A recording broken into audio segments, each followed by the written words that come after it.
Hello students, today is my 9th lecture of science of 10th class and I am continuing my topic which we have already discussed yesterday, that is refraction.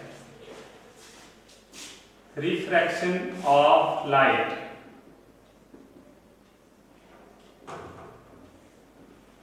थोड़ा सा मैं कल का revise करूंगा कि कल मैंने एक तो चीज ये पढ़ाई थी कि रिफ्रैक्शन का मतलब क्या होता है कि लाइट बेंड हो जाती है जब एक मीडियम से दूसरे मीडियम में जाती है ऑब्लिकली। बस ये चीज याद रखना, ऑब्लिकली का मतलब क्या होगा, when this is a surface, ये सरफेस है, इस सरफेस से नीचे अगर वाटर है सपोज और इससे ऊपर एयर है, तो जब हम लाइट को इस ऑब्लिकली मैनर से हम इसको फॉल करेंगे तो ये क्या हो जाएगी, इसमें जाना चाहिए था इस रास्ते से और ये टुवर्ड्स द नॉर्मल बेंड हो जाएगी। दिस इज कॉल्ड रिफ्रैक्टेड रे।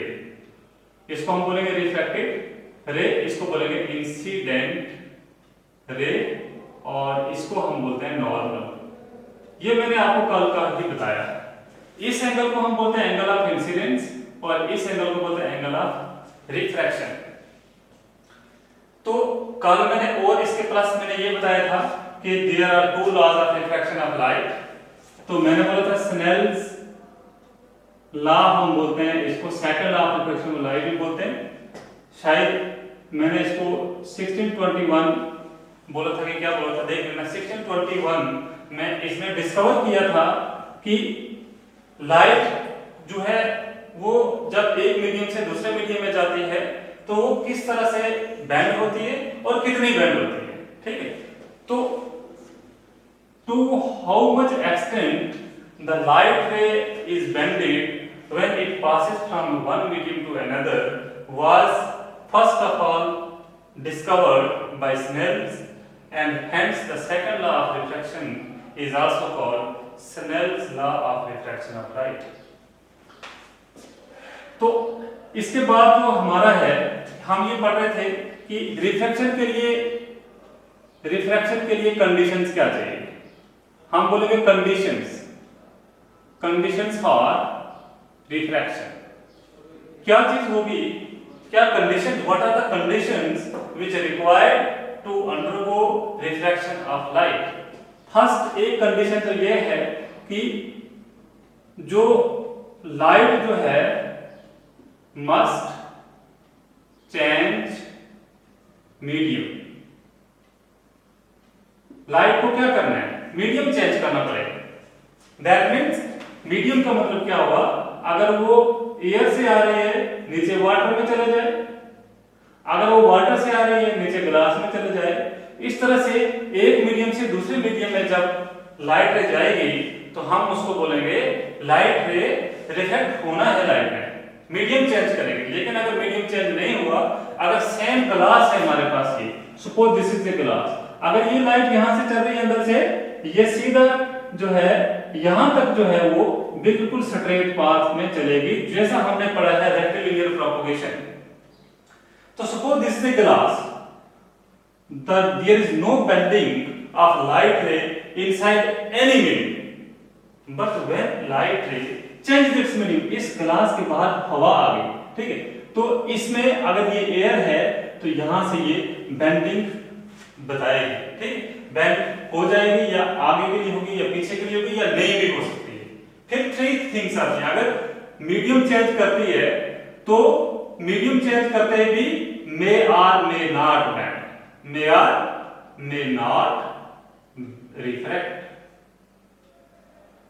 तो मीडियम भी चेंज हो जाएगा, फिर भी लाइट रिफ्लेक्ट कर सकती है, नहीं भी कर सकती है। अब देखिए करेगी कब, मे मतलब when will light gate reflected, when fall obliquely, fall obliquely. Obliquely का मतलब क्या होता है, ये सरफेस से इस तरह से ये फॉल करेगी, दिस इज कॉल्ड ऑब्लिकली। तो तब जो है when the light ray fall obliquely on the surface of another medium, then there will be reflection of light। तो तब क्या होगा, जब obliquely होगी तब जो है this is called refraction। तो the most important thing for light to undergo refraction is when the light fall on the other surface of the medium obliquely. That means its angle will be less than 90.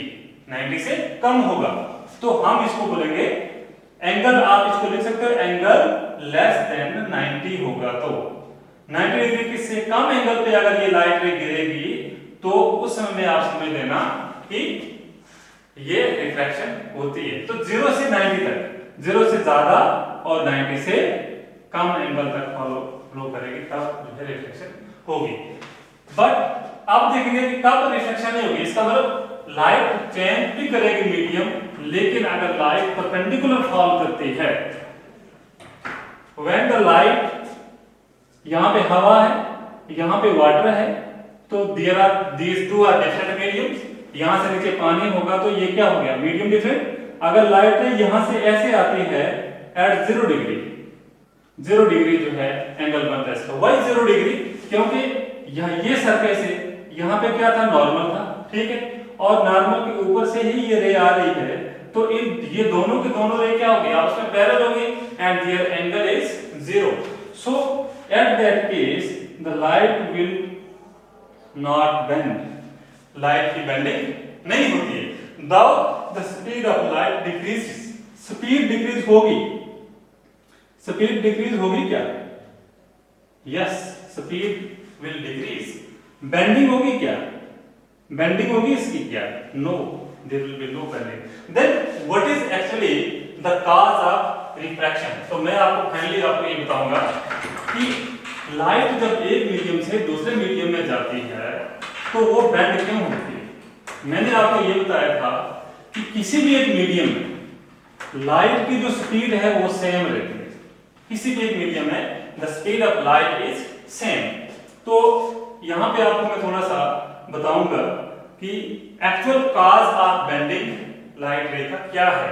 Suppose ये surface है, surface of हम लेंगे denser medium, और यहां से नीचे यहां पे क्या है, ये बाउंड्री है समझो, और यहां पे हवा से आ रही एयर है ऊपर, और ये समझो ये वाटर है। Okay, suppose this is crystal clear water, तो हम इसको बोलेंगे this is a medium, optical medium हम इसको बोलते हैं, ऑप्टिकल डेंसर मीडियम, हम इसको बोलेंगे optically denser medium, denser medium, और ये हम बोलेंगे ऑप्टिकली रेयर मीडियम बोलेंगे इसको, rare, this is optically rare medium.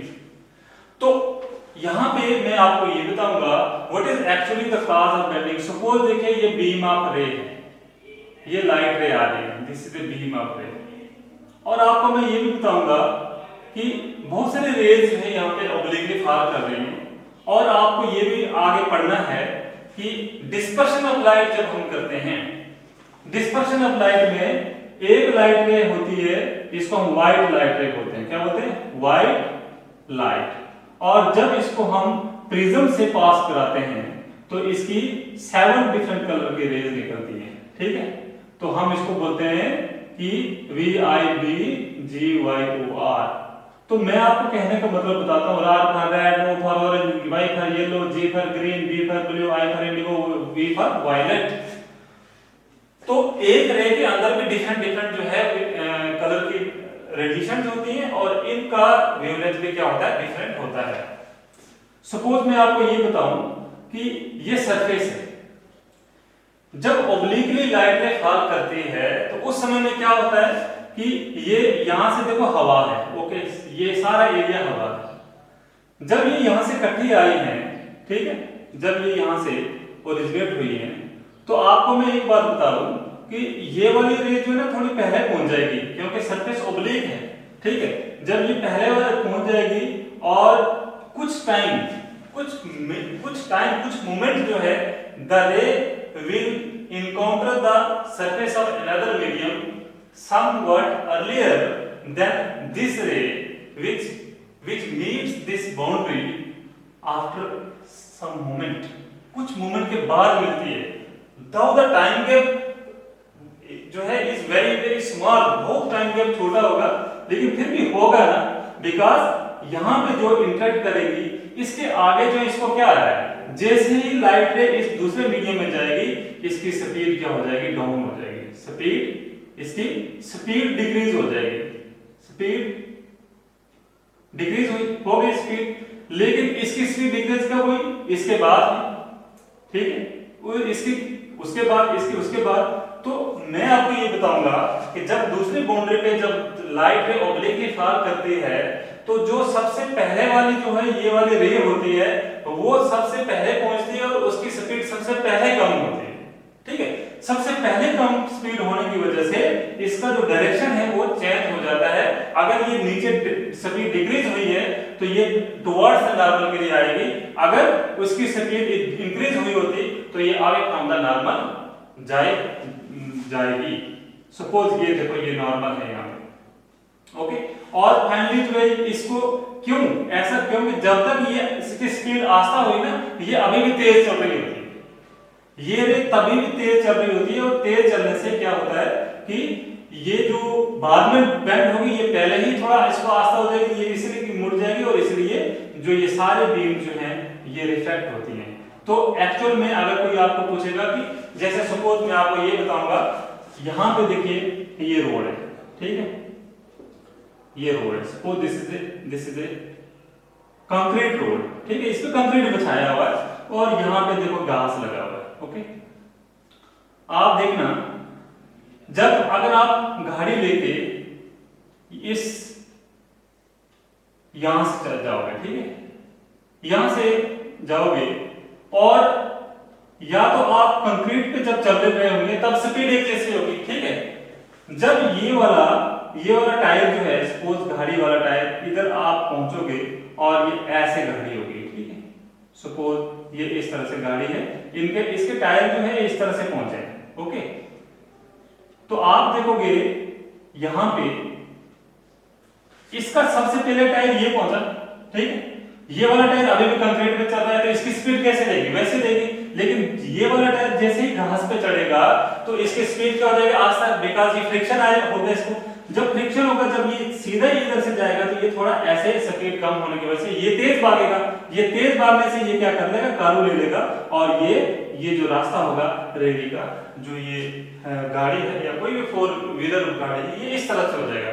तो this is minutely how the light ray bends when crosses या when passes from one medium to another medium। Medium का मतलब क्या है कि लाइट रे को चलने में कितना ईज हो रहा है वो मीडियम मैटर करता है, मीडियम डिपेंड करता है। अगर मीडियम में ऑब्स्टेकल्स हैं ही कम तो लाइट क्या चलेगी, सीधा। ऑब्स्टेकल्स भी हैं तो वहां पे भी स्ट्रेट चलती है, लेकिन जैसे ही दूसरे सरफेस पे लाइट रे आती है वैसे ही उसकी स्पीड डेविएट हो जाती है, चेंज हो जाती है और स्पीड की डेविएशन की वजह से ही बेंडिंग होती है। लेकिन क्या होता है कि सपोज अगर ये कोई चीज स्ट्रेट आ रही है, परपेंडिकुलर आ रही है, या हम perpendicular to the surface of the other medium, तो यहां पे जो दोनों रेज हैं वो दोनों एक ही टाइम में पहुंचे। अब दोनों ने दूसरा जो मीडियम है एक ही टाइम में जो है एंटर करना है, तो ये जब दूसरे मीडियम में आएगी तो आस्था हो जाएगी, ये भी क्या हो जाएगी उस समय आस्था हो जाएगी। इसलिए इनका एक बैलेंस बना रहेगा और स्पीड तो कम होगी बट डिविएशन नहीं होगी, बेंड नहीं होगी, ठीक है, बिकॉज ये दोनों के दोनों जो है they reached the surface of another medium at the same time, exactly at the same time, and hence the speed of the both the beams of light जो है changed at the same moment, due to which there is no possibility of refraction in case when the light ray fall along the normal of the जो है surface, okay। this is about the cause of refraction, ये refraction के cause है, ठीक है। अब जो है मैं आपको ये बताऊंगा कि जो स्नेल्स लॉ ने बोला था, ठीक है, इसने क्या बोला था कि sine of angle I upon sine of angle R is equal to constant, इसको कांस्टेंट, बाद में कांस्टेंट को ये n से डिनोट किया था, ठीक है, तो हम इसको नीटा भी कह सकते हैं। लेकिन आप ये देखोगे कि कांस्टेंट से डिनोट किया था कि मतलब उनका कहने का मतलब क्या था कि जब भी लाइट रे ऑब्लिकली फॉल करेगी, ठीक है, और उसका जो पॉइंट ऑफ इंसिडेंस होगा तो वहां से नॉर्मल ड्रॉ करेंगे, ये इंसिडेंट एंगल रे जो है it will form the angle of incidence. अब देखो it has to go this way, light ने कैसे जाना चाहिए था, स्ट्रेट जाना चाहिए था, बट मीडियम चेंज हुआ, ये डेंसर मीडियम है, डेंसर मीडियम है और ये क्या है, रेयर मीडियम है।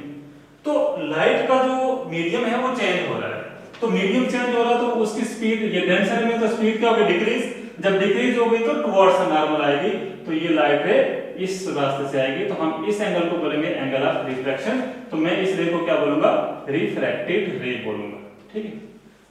अब देखिए ये स्नेल्स लॉ बोलता है कि sine of angle I upon sine of angle R will always be constant for a given pair of media.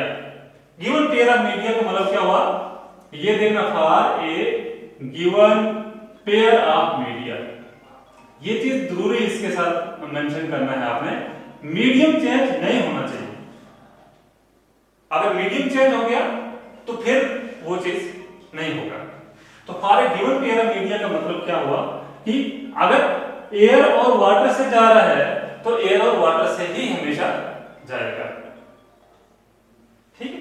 तो यहां पे मैं आपको ये बताऊंगा कि जैसे सपोज मैं आपको बताऊंगा कि इसमें अगर आप इतना एंगल ड्रा कर दो, चाहे इतना एंगल ड्रा करो, हमेशा जो बेंडिंग होगी sine I upon sine R हमेशा जो है क्या आएगा, एक ही वैल्यू आएगी और इसमें कोई चेंज नहीं होगी, और उस एक ही सेम वैल्यू को हम बोला कांस्टेंट, और कांस्टेंट जो है आपको मैं बताऊंगा, इस कांस्टेंट का नाम जो है बाद में दे दिया refractive index, this is called refractive index, ठीक है। तो this is very important, refractive index होता क्या है। रिफ्रैक्टिव इंडेक्स जो होता है, सपोज हम लिखते हैं, suppose we have a medium, this is medium 2, suppose this is medium 2 and this is medium 1, ठीक है। कुछ भी हो, सपोज मैं बताऊंगा यहां पे अगर एयर होगा और ये होगा ग्लास, ठीक है, ये दो मीडियम है, हवा से ग्लास में हमने लाइट को पास करना है, तो हमारे पास suppose this is incident ray and this is the normal point of incident से ड्रॉ किया जाए, इसको यहां से जाना चाहिए था और ये थोड़ा अंदर से चले गई, हम इसको बोलेंगे रिफ्रैक्टेड रे, ओके। सेम चीज जो शुरू से बोल रहा हूं मैं, इंसिडेंट रे बोलूंगा इसको, ठीक है। अब देखिए रिफ्रैक्टिव इंडेक्स का मतलब क्या है कि this is angle I, this is angle R, इसमें लिखते हैं it may be defined as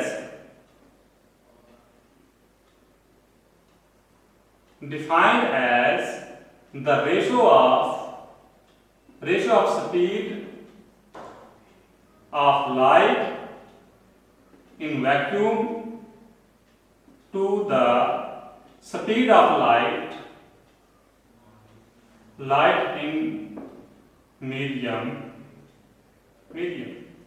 या मैं लिखूंगा वैक्यूम का की जगह लिख सकता हूं मीडियम 1, ठीक है, और इधर लिखूंगा मीडियम 2, क्योंकि मीडियम 1 इसका मतलब क्या है कि मीडियम 1 में जो स्पीड होगी लाइट की अपन मीडियम 2 में वो स्पीड लाइट की देखेंगे तो वो हमारे पास रिफ्रैक्टिव इंडेक्स आ जाता है, ठीक है। तो रिफ्रैक्टिव इंडेक्स को हम इस तरह से लिख सकते हैं कि सपोज हमारे पास जो मीडियम है ना वो होता है, सबसे पहले वैक्यूम में आती है, वैक्यूम और एयर, याद रखना जो वैक्यूम और एयर जो है ना उनको हम सीधा बोलते हैं ऑप्टिकली रेयर मीडियम बोलते हैं, याद रखना ऑप्टिकली रेयर मीडियम, इन दोनों को हम ऑप्टिकली रेयर मीडियम बोलते हैं, ठीक है, वैक्यूम और, क्योंकि इनमें स्पीड ऑफ लाइट जो ऑलमोस्ट इक्वल रहती है, ठीक है। तो हम लिखेंगे व्हेन, हम इसमें ये देखेंगे, इसमें लिखेंगे ये लिखा ना रिफ्रैक्टिव इंडेक्स क्या आ जाएगा, ये आ जाएगा स्पीड ऑफ लाइट जो है medium 1 upon speed of light in medium 2, ठीक है, ये रिफ्रैक्टिव इंडेक्स आ गया। ठीक, इन अदर वर्ड्स इसको मैं यहां पे लिखूंगा, रिफ्रैक्टिव इंडेक्स आ गया, refractive index of medium 2 with respect to medium 1। याद रखना, मैं इसको फिर से लिखता हूं थोड़ा बड़ा बड़ा।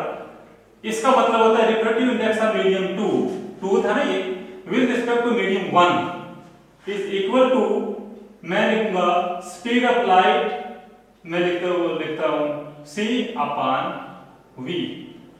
ये चीज जो है मैं लिखूंगा वेयर स्पीड ऑफ लाइट जो है ना, speed of light in vacuum, vacuum में c थी, c मीटर पर सेकेंड, और जो मीडियम में जो था वो v था, speed of light v metre per second, v metre per, इसलिए c अपन v लिखना है। देखो रिफ्रैक्टिव इंडेक्स को और भी एक डेफिनेशन है, in other words refractive index may be defined as the ratio of sine of angle of incidence to the sine of angle of refraction। ठीक है, ये भी है, जैसे रिफ्रैक्टिव इंडेक्स आ जाएगा sine of angle I upon sine of angle R, ये भी एक रिफ्रैक्टिव इंडेक्स की डेफिनेशन है। ओके, इसके बाद मैं बताऊंगा कि हमारे पास एक एब्सोल्यूट रिफ्रैक्टिव इंडेक्स भी होता है। एब्सोल्यूट रिफ्रैक्टिव इंडेक्स भी होता है। एब्सोल्यूट का मतलब क्या होता है? Absolute refractive index, this is absolute. हम लिखेंगे when refractive index of a medium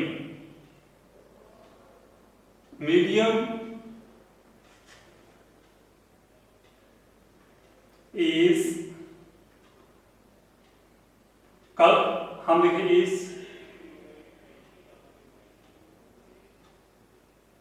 when a refractive index of medium with respect to vacuum is taken या calculated, then it is called absolute refractive index. ठीक है, जब हम एक medium को हमेशा वैक्यूम लें और दूसरा मीडियम को कोई भी डेंसर मीडियम ले लें, तो हम उसको क्या बोलते हैं? Absolute refractive index. जैसे हम लिखेंगे suppose absolute refractive index of glass लेते हैं। ठीक है, तो सपोज मीडियम 2, जैसे मैं बताऊंगा यहां पे क्या है कि रिफ्रैक्टिव इंडेक्स ऑफ ग्लास में बोलूंगा। ठीक है, जी हाँ, ग्लास, ये आ जाएगा speed of light in vacuum upon speed of light in glass. बस आपने ये देखना है, सपोज वैक्यूम की स्पीड c है, ग्लास की स्पीड जो है v1 है। ओके, तो मैं आपको क्या बताऊंगा, रिफ्रैक्टिव इंडेक्स ऑफ ग्लास क्या आ जाएगा? c upon v1। This is the relationship between, this is called absolute refractive index. आप कुछ किसी का भी ले लो, अगर आप वाटर का निकालोगे ना refractive index, absolute refractive index कैसे निकालोगे? Speed of light in vacuum upon speed of light in water, बस वही करना है आपने, तो वो absolute refractive index of water निकला जाएगा। ठीक है, तो अब हम लिखेंगे, इसके बाद एक आता है, आपको पता चला एब्सोल्यूट रिफ्रैक्टिव इंडेक्स का मतलब क्या है, जब एक मीडियम वैक्यूम लिया जाए और दूसरा कोई भी मीडियम लिया जाए, जब उनका रिफ्रैक्टिव इंडेक्स हम निकालेंगे, उस रिफ्रैक्टिव इंडेक्स को बोलते हैं एब्सोल्यूट रिफ्रैक्टिव इंडेक्स। सेकंड चीज मेरे पास क्या है कि रिलेटिव रिफ्रैक्टिव इंडेक्स। देखो रिलेटिव रिफ्रैक्टिव इंडेक्स क्या होता है, हम लिखेंगे when refractive index of any two media बोलते हैं, प्लूरल होता है media, is related, then it is called relative refractive index. कभी भी दो मीडियम का रिफ्रैक्टिव इंडेक्स रिलेट कर दोगे accept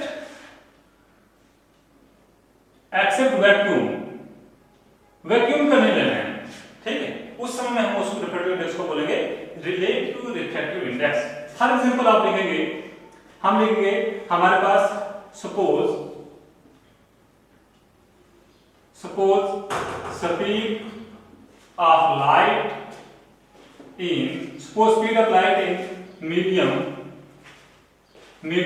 1 is v1 and speed of light in medium 2 is v2, ठीक है। फिर लिखेंगे speed of light in vacuum is c, speed of light in vacuum is c। Then देखना, हम लिखेंगे refractive index of refractive index को मैं n लिखता हूं ना, रिफ्रैक्टिव इंडेक्स ऑफ मीडियम 1, ठीक, ऑफ मीडियम 1 का क्या आएगा, is equal to speed of light in vacuum upon speed of light in medium 1, ठीक है। ऐसे लिखेंगे तो क्या आ जाएगा, ये आ जाएगा रिफ्रैक्टिव इंडेक्स ऑफ मीडियम 1, ठीक है। 1 का निकाल रहे हैं तो वैक्यूम में क्या स्पीड ली है, c अपॉन v1 आ जाएगा, ठीक है। मीडियम 1 में v1 है। इसी तरह से मैं लिखूंगा, फिर लिखूंगा रिफ्रैक्टिव इंडेक्स ऑफ मीडियम 2, ठीक है। मीडियम 2 का रिफ्रैक्टिव इंडेक्स लिखेंगे, क्या आ जाएगा, स्पीड ऑफ लाइट इन वैसे वैक्यूम, और इसमें क्या लेंगे, speed of light in medium 2। देखो यहां पे मीडियम 2 ले लेंगे तो रिफ्रैक्टिव इंडेक्स ऑफ मीडियम 2 का क्या आ जाएगा, वैक्यूम में क्या लाइट की स्पीड है c, और मीडियम 2 में क्या है v2, c अपॉन v2, ठीक है। तो हम अगर जब इन दोनों रिफ्रैक्टिव इंडेक्स को रिलेट करेंगे, ठीक है, देयरफॉर हम लिखेंगे refractive index of medium 2 with respect to medium 1, ठीक है। ऐसे लिखेंगे तो क्या आ जाएगा, c upon v1 upon c upon v2 आ जाएगा, c अपॉन v2। तो इसी तरह से refractive index of medium 2 with respect to medium 1, ठीक है, क्या आ जाएगा, c अपॉन v1 आएगा ना, इसके जगह क्या लगेगा, मल्टीप्लाई दीजिए, क्या हो जाएगा, ऐसे हो जाएगा, ये c और ये c क्या हो जाएगा, कट। तो मैं लूंगा refractive index of medium 2 with respect to medium 1, ठीक है, ये आ जाएगा v2 अपॉन v1, ओके। अब देखिए यहां पे देखिए, अब देखिए रिलेटिव रिफ्रैक्टिव इंडेक्स, अब आप relative refractive index may also be defined as the ratio of speed of light in medium 2 to the speed of light in medium 1। देखो रिलेटिव रिफ्रैक्टिव इंडेक्स अगर मीडियम 1 और मीडियम 2 का किया, वो किसके बराबर आ जाता है, उसके रेसिप्रोकल में आ जाता है, ठीक है। जैसे कि ये आ गया रिफ्रैक्टिव इंडेक्स जो है speed of light in medium 2, ratio of speed of light in medium 2 to the speed of light in medium 1, this is का रिफ्रैक्टिव इंडेक्स। आपको ये पता होना चाहिए कि रिफ्रैक्टिव इंडेक्स जो है उसका कोई यूनिट नहीं है, ये सिंपल न्यूमेरिकल है, सिंपल होल नंबर होगा इसका कोई भी जो यूनिट्स नहीं है। इसलिए आप ये भी देखेंगे, आप इसका कंपेयर भी कर सकते हो। सपोज मैं आपको ये बताऊंगा कि एयर और ग्लास का जो रिफ्रैक्टिव इंडेक्स है, आप ये कर सकते हो आराम से। जैसे जो एयर में स्पीड ऑफ लाइट क्या होती है, 3 × 10⁸ मीटर पर सेकंड होती है, और ग्लास में क्या होती है, ग्लास में होती है 2 × 10⁸ मीटर पर सेकंड। ये और ये तो कट हो गया ना, तो 3/2 आया फाइनली। 3/2 कितना होता है, 1.5। This is the refractive index of glass, okay, आपको मैं इस प्लस में ये भी बता दूं कि रिफ्रैक्टिव इंडेक्स जो है वो जरूरी नहीं होता है कि जैसे ऑप्टिकल डेंसिटी जो होती है ना, ये हमें रिफ्रैक्टिव इंडेक्स से ये पता चलता है कि कोई भी